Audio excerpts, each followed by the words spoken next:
जी तो ख़वातीन और हज़रात, जैसा कि आप मेरी इस सीरीज़ को एंजॉय कर रहे हैं चाइना, थाईलैंड, मलेशिया की, और मलेशिया हम पहुंच चुके हैं। इससे पिछली एपिसोड्स में आपने देखा होगा कि थाईलैंड को हमने कैसे एक्सप्लोर किया। सिटी टूर पे हम गए, इसमें से एटीवी ड्राइव की हमने, और एलिफेंट की राइड ली, मंकी शो देखा, और डिफरेंट जगहों पर गए हम लोग। और उसके बाद हम फिफी आइलैंड की तरफ गए, जहाँ पर खूबसूरत किस्म के नज़ारे देखे और उस जगह को एक्सप्लोर किया।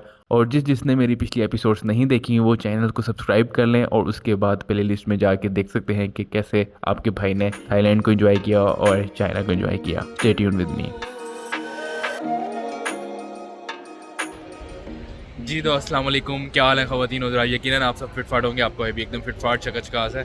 तो यार बेसिकली आज जो है ना, मेरा आज आखिरी दिन है थाईलैंड के अंदर, फुकेट के अंदर। तो भाई सुबह ऐसा सीन था कि भाई मैं सुबह सुबह उठा, मुझे पहुंचना था 8 बजे अपने एक पॉइंट पे जहाँ से शटल चलती हैं। अच्छा, ये मज़े की चीज़ है, आपको मैं बताता चलूँ कि अगर आप फुकेट एयरलाइन में पहुँचते हैं तो भाई अगर आपने पतोंग बीच जाना है तो किराया जो है उसका एयरपोर्ट से टू पतोंग टैक्सी का वो है तकरीबन 800-900 बात जो है पर टैक्सी जो है वो ली जाती है। तो जाते हुए तो ऐसा हुआ था कि मुझे रशियन एक कपल था, उनके साथ मैंने कर लिया, क्योंकि मैं रात लेट पहुंचा था, 11 बजे पहुंचा था। तो उस टाइम जो शटल सर्विसेज है ना वो बंद हो चुकी होती हैं। तकरीबन मेरे ख्याल से आखिरी जो शटल बस चलती है वो एयरपोर्ट से, वो 7 से 8 के बाद नहीं चलती, 7:30 तक चलती है, उसके बाद नहीं चलती। उसके बाद अगर चलती है तो भाई आपको फ़्लाइट में ही, अगर आपने कोई जुगाड़ लगानी है, टैक्सी ले सकते हैं तो भाई जाएँ। अगर आपने जुगाड़ लगानी है तो एयरपोर्ट के अंदर से ही आप दाएँ बाएँ पूछना शुरू करते हैं, भाई पतोंग कौन कौन जा रहा है, तो आपको कोई ना कोई मिल जाएगा, तो आप उसके साथ शेयर करके टैक्सी लेके जा सकते हैं। तो अदरवाइज़ अगर शटल सर्विस जो चलती है वो सिर्फ़ और सिर्फ 100 बात लेती है टू एयरपोर्ट टू पतोंग बीच तक। अच्छा, अब उसके अंदर ये है कि अकॉर्डिंग टू आपने अपने सर्च करके जा सकते हैं कि आपका होटल कहाँ पर है और आपको कितना को पैदल चलना पड़ेगा। अब लाइक मेरा होटल था तकरीबन पतोंग बीच से हार्डली 8 मिनट की ड्राइव, 8 मिनट की वॉकिंग डिस्टेंस पे।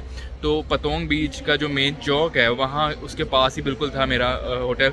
तो 5-7 मिनट की वॉकिंग थी। तो मुझे ऐसा था कि हर 1 घंटे के बाद चलती है।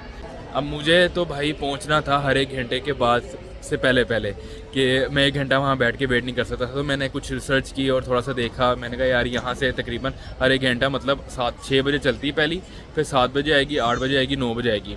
तो अकॉर्डिंग टू दिस मैं तकरीबन 8:30 बजे वहाँ होटल से निकला, और रास्ते में मैंने कॉफ़ी वगैरह पी, चाय शाय मतलब नाश्ता उश्ता भी किया, और एग्जैक्ट 5 मिनट पहले मैं पहुँच गया था, 10 मिनट 8-10 मिनट पहले। तो वहाँ से वो इनकी जो मेरे ख्याल से ये गवर्नमेंट की ही चलती है, प्राइवेट नहीं है, गवर्नमेंट की चलती है, सिर्फ 100 बात पे वो वहाँ से वो गुजरती है। इसका मैंने ये पढ़ा था कि अगर आप इसके रूट में आते हैं, आपको इसके रूट में पहुँचना है, और वहाँ पर आपको कहीं पर भी ये नज़र आती है तो आपने सिर्फ वेव करना है और अंदर बैठना है और 100 बात देना है और चल सो चल। तो भाई उसने सिर्फ 1.25 घंटा लिया, 1.25 से 1.5 घंटा लिया। उसने डोमेस्टिक टर्मिनल पे उतारा, वहाँ से हार्डली को 2 मिनट की पैदल चल के तो हमारा जो फुकेट का इंटरनेशनल जो टर्मिनल था वहाँ पर मैं आ गया। और इस टाइम मैं वहाँ पर अपना बोर्डिंग और इमिग्रेशन वगैरह करा के तो मैं यहाँ पर खड़ा हुआ हूँ। तो भाई ये सारा सीन था। बेसिकली मैं आपको बताता चलूँ, जो मैं बांग्ला रोड है, इसकी जो मार्केट है पतोंग की, जहाँ पर आपको नाइट लाइफ मिलती है, मैं वहाँ पर नहीं गया, ना मैं जा सका, ना मैं गया, ना कोई इंटरेस्ट है मेरा वहाँ पर। तो वहाँ पर आपको अच्छे मसाज वगैरह मिल सकते हैं, लेकिन मैं वहाँ पर नहीं गया। मैं ज़रा इससे हट के थोड़ा सा ठहरा हुआ था। मेरा सीन ये था कि मैं पतोंग जो है, जब मैं टूर राइड लूँगा तो मैं ये पतोंग भी देखता जाऊँगा सारा का सारा। और जो मेरा मकसद था फिफी आइलैंड, हाँ जेम्स बॉन्ड आइलैंड में नहीं देख सका, चलो उसके बदले मैंने सिटी राइड कर ली। सिटी राइड के अंदर एटीवी और एलिफेंट और ऑल जो आपने पीछे एपिसोड में देखा है वो किया है।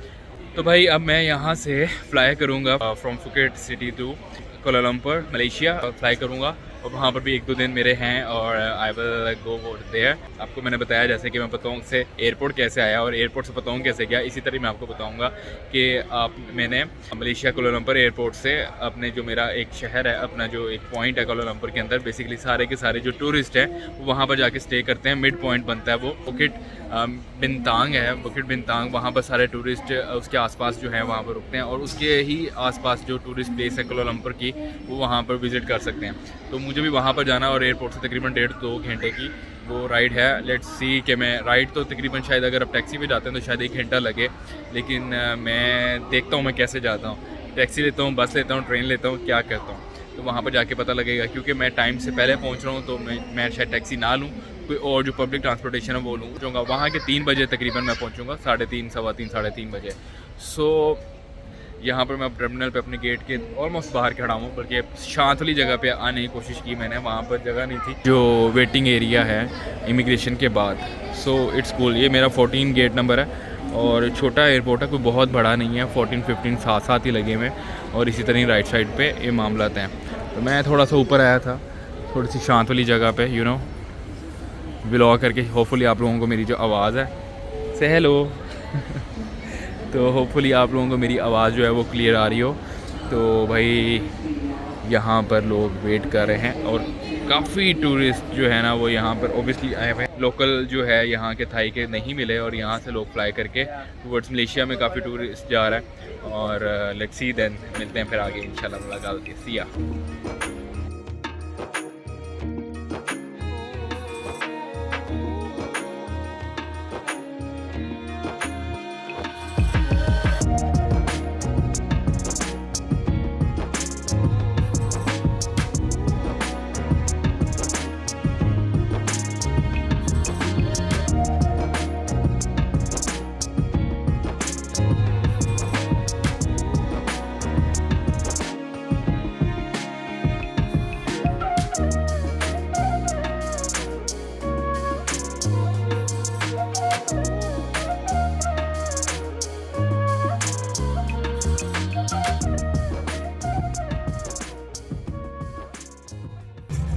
जी तो ख़वातीन आज़ाद, आपका भाई आ गया है इस टाइम मलेशिया में, और ये आपके भाई का आ गया है खाना। मैं खाना खाता हूँ और हम मिलते हैं अब होटल में। जी तो अब हम आ गए हैं अपने होटल रूम के अंदर, और अल्हम्दुलिल्लाह बहुत अच्छे से मैं अपना ट्रैवल करके फुकट से मलेशिया आया हूँ, मलेशिया एयरपोर्ट से और अपने होटल तक, बुकेट बिनतांग तक।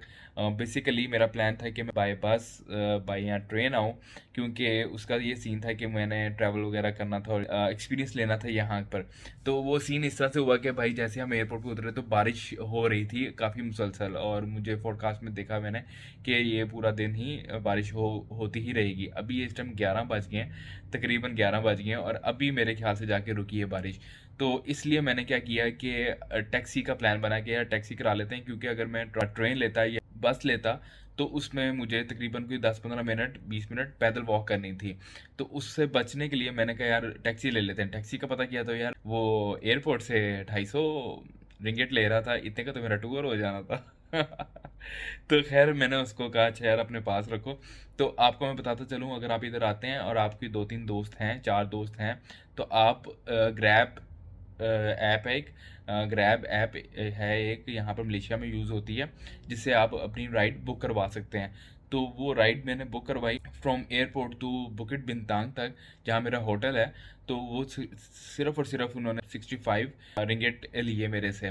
तो बेसिकली वो तकरीबन तकरीबन 60-62 किलोमीटर्स बनते हैं फ्रॉम एयरपोर्ट टू ये बिनतांग तक, बुकिट बिनतांग तक। बेसिकली बुकिट बिनतांग एक ये ऐसा इलाका है कोलालमपुर का जहाँ पर टूरिस्ट आके यहाँ पर स्टे करते हैं, क्योंकि इसके आसपास सारे के सारे देखने के साइट सीइंग वाली जगह हैं देखने की। तो इस वजह से सारे के सारे यहाँ पर आके स्टे करते हैं। तो मैंने भी जिससे बुक करवाया तो उन्होंने मुझे सजेस्ट ही किया कि आप यहाँ पर आकर स्टे करें, और मैं देख रहा हूँ कि काफ़ी फॉरेनर्स यहाँ पर मौजूद हैं। मेरे होटल में भी मौजूद हैं, प्लस बाहर मेन रोड पर निकला था तो तब भी मौजूद है। होटल खाना मुझे सुबह मैं देखूंगा कि यार मुझे हलाल प्रॉपर हलाल फूड कहाँ से मिलता है, क्योंकि मैंने अभी बिरयानी खाई है, जैसे कि आपने देखा है बिरयानी मैंने खाई है। यहाँ पर श्रीलंकन रेस्टोरेंट था, उन्होंने मुझे बोला कि ये हलाल फूड है हमारा, यहाँ पर मिलता है ऑलमोस्ट हलाल फूड ही है। मैंने कहा चलो आप पे यकीन कर लेते हैं, लेकिन फिर भी आपका भाई जो है थोड़ा सा रहता है फूड के मामले में कि क्या खाना चाहिए क्या नहीं। तो सुबह मैं एक्सप्लोर करूँगा, क्योंकि बियर्स की बोतलें भी वहाँ पड़ी हुई थी, तो उसने कहा यार फूड जो है वो हिला लिया। मैं कहा चल लेट्स सी, नेक्स्ट टाइम देखेंगे। तबीयत नहीं ख़राब हुई तो सही है, बिस्मिल्लाह पढ़ के मैंने खा ली है तो फिर उसके बाद मलेशिया का, कोलालमपुर का टूर मैंने प्लान किया कि कुछ टाइम के अंदर, कुछ मखसूस टाइम के अंदर मैं इन चीज़ों को, जगहों को एक्सप्लोर कर सकूं। मतलब ऑब्वियसली आप सारा एक्सप्लोर तो नहीं कर सकते, लेकिन जिस हद तक एक्सप्लोर कर सकते हैं मैं उतना कर सकूं और आप लोगों के साथ शेयर कर सकूं कि यार अगर आपके पास शॉर्ट टाइम है और शॉर्ट टाइम में आप इंजॉय करना चाह रहे हैं, 2-3 दिन मेरे ख्याल से बाहर इन इन इन एरिया में 3 दिन इनफ होते हैं। अदरवाइज़ अदरवाइज़ तो आप कहीं पर भी चले जाए, किसी मोहल्ले में चले जाए, हर गली तो आप देख नहीं सकते। कहने वाले लोग ये भी कहते हैं कि यार 1 महीना 2 महीने चाहिए आपको ये विज़िट करने के लिए। खैर, इसके साथ ही मैं अपने इस व्लॉग को एंड करता हूँ। अभी मैं होटल में बैठ गया हूँ, 11 बज गए हैं, सारा दिन बारिश होती रही है जब से मैं आया हुआ हूँ, और इसलिए ही मैं प्लान नहीं कर सका, बाय ट्रेन या बाय बस ना आ सका, नहीं आ सका, तो इसलिए मैं बाय वो ग्रैब करके मैं आया हूँ यहाँ पर अपने होटल के अंदर। तो सुबह हम निकलेंगे एक छोटे से सिटी टूर के ऊपर, जो कि हमने ऑलरेडी बुक कर लिया है। कैसा रहता है, कैसा प्लान रहता है, कहाँ कहाँ हम जाते हैं, वो इंशाल्लाह मैं सुबह आपको बताऊंगा, और कितने में किया वो भी आपको मैं इंशाल्लाह बताऊंगा। और भाई, अपने भाई को शोएब इकबाल खोकर को इजाज़त दें नई वीडियो के आने तक, और फिर मिलते हैं इंशाल्लाह नई वीडियो पे। लाइक शेयर सब्सक्राइब मस्ट है भाई। मिलते हैं फिर इंशाल्लाह। अल्लाह हाफ़िज़।